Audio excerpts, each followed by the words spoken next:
guarded by the military, for the conservation of their way of life. More and more the outside world is getting in, poachers stealing the wild boar, the Jarowa's hunt for their food, criminals selling this as bushmeat at illegal markets. The overall effect on the Jarowa's could mean their extinction. There are only just over 400 of them left. Our reports from India, the Jarowa's want to have self-rule over their land to preserve their traditions. The Indian government seems more concerned with developing tourism and the risks. Well, it could turn the Jarowa's lifestyle into a human zoo. Alexander Durant says this. Meeting the Jarowa is not a task for the faint-hearted.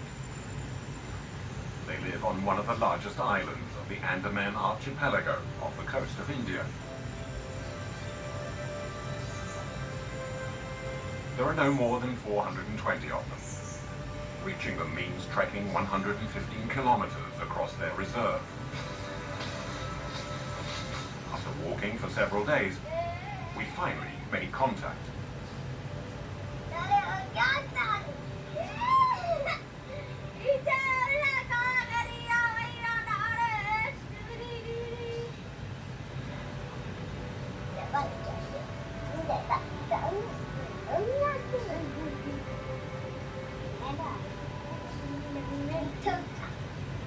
For 35,000 years, the Jarowa had no contact at all with the outside world.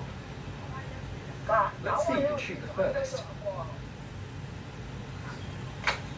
Recent studies indicate they were amongst the very first peoples to have migrated from Africa to the rest of the world. I'm going to try again. This time it'll really go far. In theory, the Jarowa Reserve is protected by the Indian Army and access is prohibited. But since 2012, contact with Indians living on the other side of the island has increased. Now, tourists and poachers are threatening their fragile way of life. More than once, tribesmen have traveled to meet with the authorities, but their complaints have been ignored. That is why we decided to break the ban and meet them to hear their side of the story. We lead a peaceful existence in the forest, and we're happy.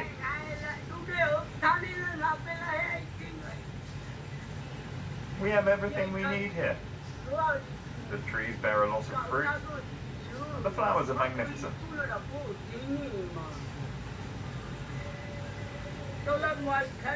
Here, everything is beautiful and peaceful. We like sharing everything. We are all together. And we only hunt what we need.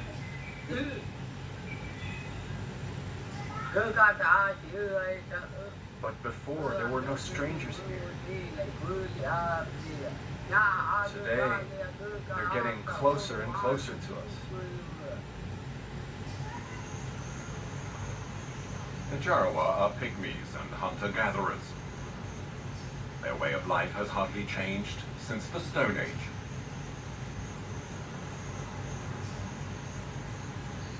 The change has come quickly, and they now have tools, torches, and kitchenware. And they have started wearing clothes. Most of their possessions were given to them by the park rangers. Rangers who were created by the Indian government to protect the Jarowa from the outside world. Since then, however, their way of life has been changed forever.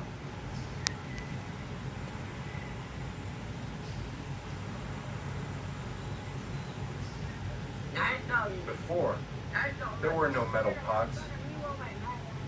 There were no metal dishes. Sometimes you have to walk at night, but it's too dark. In the past, we used to make candles from beeswax, but today we have torches. The Indians give them to us. They provide more light and save us from darkness.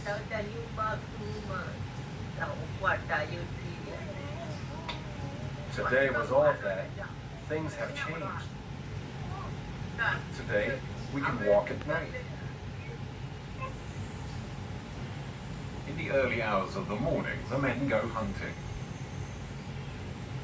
but there's a constant fear of running into outsiders.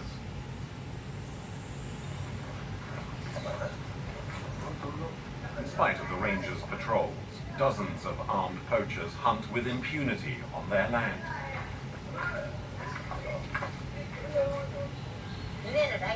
There are armed poachers who shoot at us.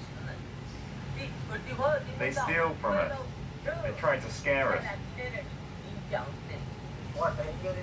They want to buy wild pigs from us. They set traps to catch them. They kill our pigs. Sometimes they even give us a little money or clothes. That's how they steal our game. Before, we only ate pigs, but now there are hardly any left. We were forced to hunt deer for food. We don't know what to do anymore. We sit down and think about all that. We think about it all the time.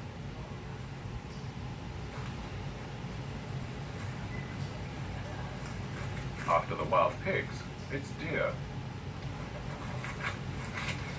Their numbers have decreased dramatically since the poachers forced the Jarowair to hunt for them.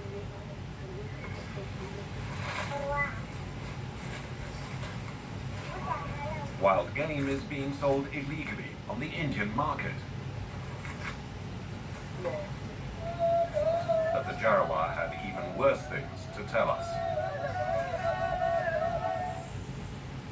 They're offering us tobacco, and they want to show us how to chew it. It's not good for us. They give us alcohol. We don't want that either. But they still try and make us drink it. We don't want any, it's bad. But they try and influence us. It's like that in your world.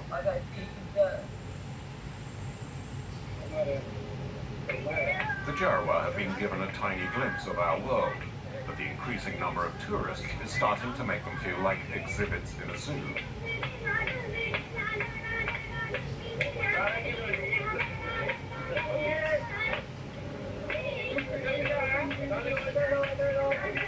An Indian policeman is filming for a tourist next to a road that crosses the Jarowair Reserve.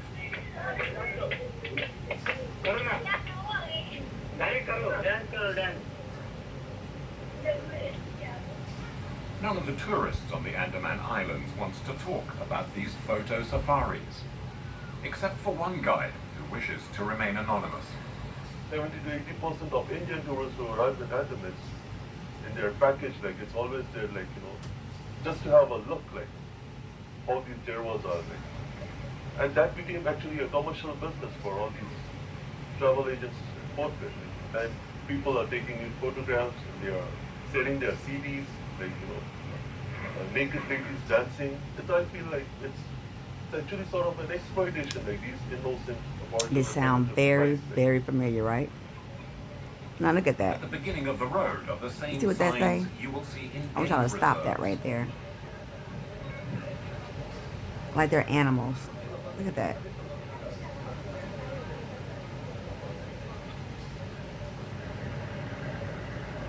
Escorted by the Indian Army, dozens of vehicles cross the reserve 4 times a day. Inside are tourists who have paid to take pictures of the Jarowair. Tourist videos have been uploaded online. Nobody had ever asked the Jarowair what they thought, but we did. Takulu, one of the hunters, is the clan's spokesman. With tourism, money came into their lives. Right. Money. Money. Them.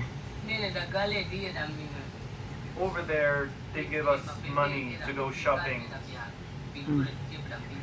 This sounds so familiar, right? We buy cakes for the kids. We buy food. Sugar, for example. If we don't have money, it's not a problem.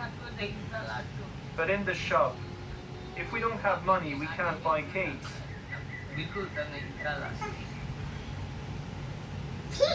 I'm gonna If you stop don't it have right money, here. you can't get anything.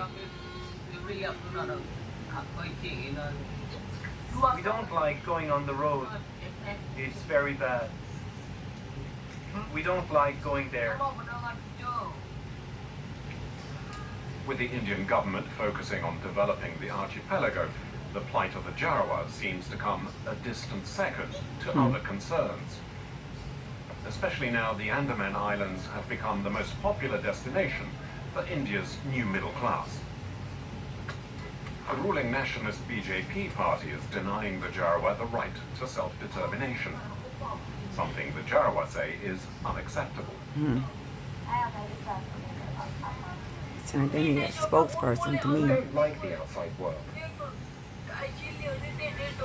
We don't want to have any contact or be too close to your world.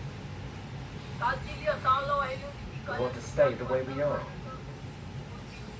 Your world is bad for us. We don't like it. There are too many people. There's too much noise and no peace. Your world smells bad. We're at home here. This is where we want to live. Here we can find everything we need. In the evenings we're together. And they want to take We it. sit down. We build a bonfire. We're happy These are together. Aboriginal Indigenous people. No worries. Despite repeated requests, no Indian official was willing to be interviewed. Of course not. Included in the vision of the Indian agency responsible for the Jarawa is to discharge its duties and responsibilities on behalf of India and the world to this unique heritage by conserving the ecology and environment to enable the indigenous people to live as per their own genius. But the temptation to force the Jarawa from their unspoilt beaches to build hotels might prove too strong, whatever the declarations of goodwill the Indian authorities may have made. See? And with no clear policy or seeming will to protect them, how soon will it be before the world's oldest peoples simply disappear See, forever? that is sad. That is so sad.